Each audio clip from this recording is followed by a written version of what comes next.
Selamat sore, assalamualaikum warahmatullahi wabarakatuh. Ketemu lagi.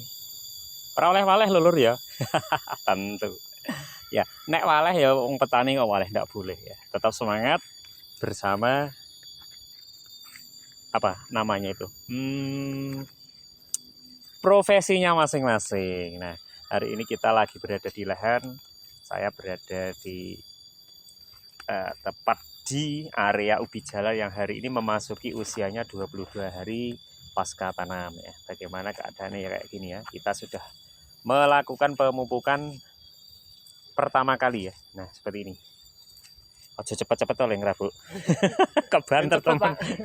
Dan cepet. Ya. Metode ini kayak gini ya. Nah, seperti biasa, tabur aja sedikit ya. Karena lahan kita ini adalah salah satu lahan yang subur di area persawahan.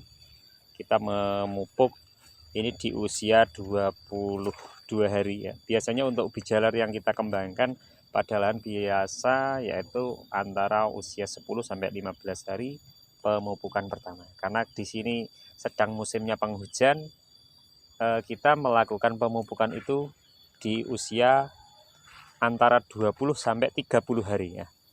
Kalau Bang Heri kemarin juga di usia 27. Nah, ini kawan saya juga lagi memupuk dengan dosis yang sedikit ya, hampir sama dengan yang saya lakukan kemarin, yaitu hanya untuk perangsang pembesaran umbi di akar awal ya.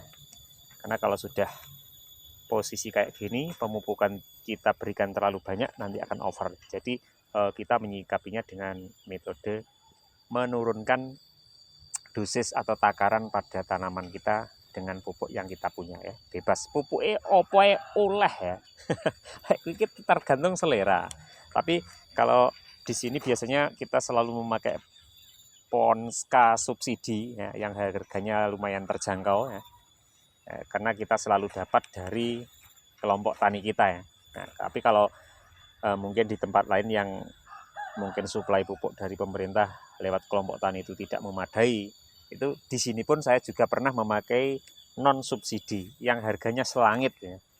Nah, biasanya pupuk yang non subsidi itu dosis yang kita berikan separuhnya dari pupuk yang bersubsidi. Kenapa kok bisa begitu? Ya yang jelas kualitasnya antara non subsidi dan yang subsidi itu menurut pengalaman yang sudah kita lakukan itu lebih bagus yang tidak disubsidi pemerintah ya. Kita bisa menyikapi dengan memakai atau takaran kita itu sedikit ya, lebih sedikit dibanding pupuk yang disubsidi oleh pemerintah. Yes. Sembarang itu ada keadilannya. Yes. Regane larang ya kualitasnya bagus, dosis sedikit pun sudah hampir sama atau menyamai dengan Ponska yang bersubsidi. Nah, ini khusus area ubi madu ya atau Cilembu ya. Nah, ini bersebelahan dengan yang selalu saya banggakan. Nah, ini adalah varietas Gemoy 122. Nah, kalau untuk yang ubi madu perbandingannya kayak gini ya. Setelah usia 22 hari, nah ini sudah mulai merebah pada tanah ya. Jadi, nah ini seperti ini ya. Kalau musim banyak curah hujan, kalau merebah biasanya identik dengan langsung munculnya akar. Nah, contohnya kayak gini. Nah, itu akan cepat rimbun kalau apalagi kalau kita tidak angkat saat sudah akar-akar mulai menancap ya. Tapi untuk varietas kita yaitu Gemoy 122 kayak gini, masih berdiri tegak. Walaupun di bagian bawah itu sudah mulai muncul banyaknya tunas ya, aman ya. Jadi perawatan ini lebih mudah ya. Jadi nek wonge ora sregep neng Tegalan ya iki ya aman-aman wae. Nah, itu kawan saya juga lagi mupuk ya. Ini Bang Heri sing lagi video nih yang penting. Artisnya kancane. Oke. Kemarin ditinggal beberapa minggu jarang diendangi, tapi alhamdulillah Indang-indang ya. Pupuknya cukup. sambil mupuk. Nah, kalau metode cuman segini pupuk satu sak 50 kilo ini bisa mendapatkan 3000 batang biasanya seperti itu. Dosis yang sedikit karena memang kondisi tanahnya wis subur ya, hanya untuk perangsang pembesaran umbi pada akar-akar yang perdana saja ya. Nah, ini nanti kalau kita menginginkan ubi jalar itu lebih besar lagi, nanti di usia 40 atau sampai 50 HST, ini kawan-kawan bisa memberikan nutrisi dari daun ya. Pupuknya kita hanya spray pupuk daun saja ya. Jadi kita nggak perlu tabur seperti ini lagi kalau untuk pemakaian pupuk aplikasi yang kedua, yaitu dengan dispray. Ya, dulu saya kata-kata spray itu ora roh artinya opo ngono lho. Wah, iki kurang pengetahuan. Ternyata spray itu semprot. Aku ya bingung Bian. Nah, ya gitu. Contohnya ini, ya bingung. Nek bingung iki jane gampang. Tombone klambine diwalik ngarep deleh mburi. Saya bingung. Buka Google. Nah, kayak gini lah. Nah, rumput-rumput juga sudah mulai tumbuh ya. 22 hari HST ya. Nah, setelah tanam kayak gini. Ubi madu selalu identik dengan lebih rimbun dibanding ubi silangan milik Bang Heri. Tapi kualitas rasa umbinya itu sama bagusnya seperti yang lain. Nanti pokoknya reviewnya nanti kita selalu hadirkan yang terbaik buat kawan-kawan. Nah, ini yang sudah nyimak terima kasih ya. Sekalian subscribe ya, ojo lali ya. Simak sampai akhir video ya. Nanti ada kejutan di bagian tengah atau di belakang, nggak tahu kalau cuma dipotong di depan. Nah, ini kemarin juga sempat diselingin dengan Raja Madu ya. Nah, ini Raja Madu bagus sekali.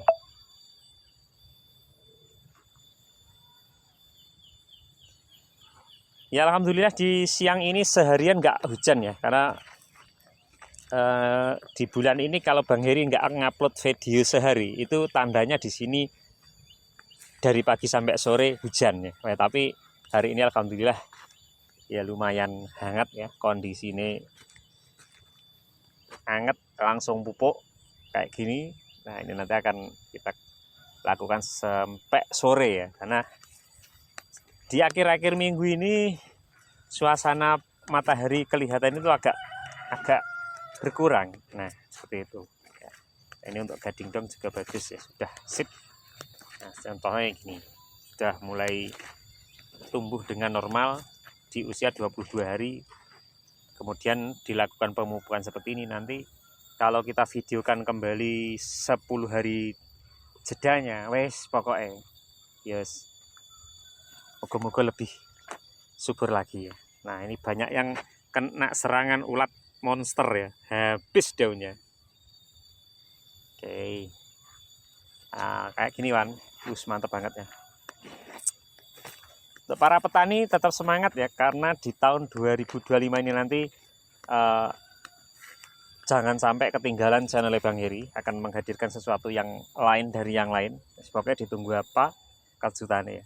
Mungkin dari panen varietas unggulan terbaru yang akan di launching 2025 ya, yang sekarang masih masa pengembangan ya. Podora sabar yang jelas. Kayak gini ya, ini tak nyepil aja spesial buat kawan. Nah ini untuk gemoy 122. Nah pemupukan kita taruh di sekitar batang pokok atau batang induk ya, cuma sedikit ya, ini 1 sendok teh lah. Nah ini hanya untuk menambah nutrisi gedoran umbi, karena musim banyaknya curah hujan otomatis akar-akar yang akan jadi umbi itu sudah banyak ya. Jadi kalau kita memakai full pupuk dari nol, itu umbinya pasti akan di atas 15 ya. Tapi kalau kita memupuk itu sudah di atas 20 hari, itu adalah salah satu metode yang saya terapkan untuk menghindari over pada pertumbuhan umbi dari ubi jalar. Jadi yang sudah ada mungkin sekitar prediksi 10, kalau kita berikan nutrisi seperti ini, nah, yang 10 itu akan menjadi lebih besar ya. Andaikan kata akan muncul akar baru yang menjadi umbi, itu sudah akan kalah dengan umbi yang 10 yang sudah menyerap nutrisi dari pupuk yang kita berikan. Oke, gitu ya. Mantap banget. Jadi 22 hari seperti ini ya. Ya kalau nanam ubi jalar, asalkan metode yang kita terapkan itu tepat ya, walaupun jenisnya apapun, di musim apapun, itu akan menghasilkan yang sesuai dengan harapan kita ya. Tapi walaupun kita sudah mengambil bibit yang kualitas bagus, tapi metode perawatan juga tidak tepat, itu nanti akan hasilnya nggak akan maksimal. Ya, jadi harus ada sinergi mulai dari penggalapan lahan, pemilihan bibit, penanaman atau cara penanaman, dan juga perawatan, pemupukan, dan lain-lain ya. Sampai itu harus selalu berkesinambungan. Ora oleh salah sijine ditinggal. Itu jarine ya. Tapi ya kemungkinan besar seperti itu. Nah, kayak gini ya. Pemupukan harus kita berikan. Perawatan yang selalu intensif itu di usia 0 sampai 20 hari ya, seperti ini. Banyak sekali faktor yang menyebabkan kegagalan. Kalau di sekitarnya itu banyaknya rumput, itu juga akan menghambat. Kalau adanya hama-hama sejenis belalang, ulat, itu menyerangnya biasanya di awal-awal tanam ya, di bawah usia 1 bulan. Jadi kalau terserang seperti contohnya ulat monster, itu akan mengganggu, daun-daun itu akan hilang. Jadi pertumbuhan perakaran yang akan menjadi bahan umbi itu akan terganggu. Jadi ya, pokoknya 1 atau 0 sampai 1 bulan itu adalah masa-masa yang sangat menentukan dari keberhasilan Anda bertanam ubi jalar ya, gitu. Nah, ini tetap kita selalu standarkan ya, pemakaian bedengan. Dalam satu bedeng itu kita menanam di tengah ya, dengan jarak tanaman antar tanaman itu 30 sampai 35 cm, itu tergantung besar kecilnya bedengan yang kita buat. Kalau di sini biasanya identik dengan sekitar 40 sampai 50 cm bedengan bagian atas dengan tanaman berada di tengah. Nah, kalau andaikan atau apa ya, bedeng itu tanggung, kalau dijadikan 4 atau 5, mungkin ada yang satu kecil, itu mendingan dijadikan 3 ya.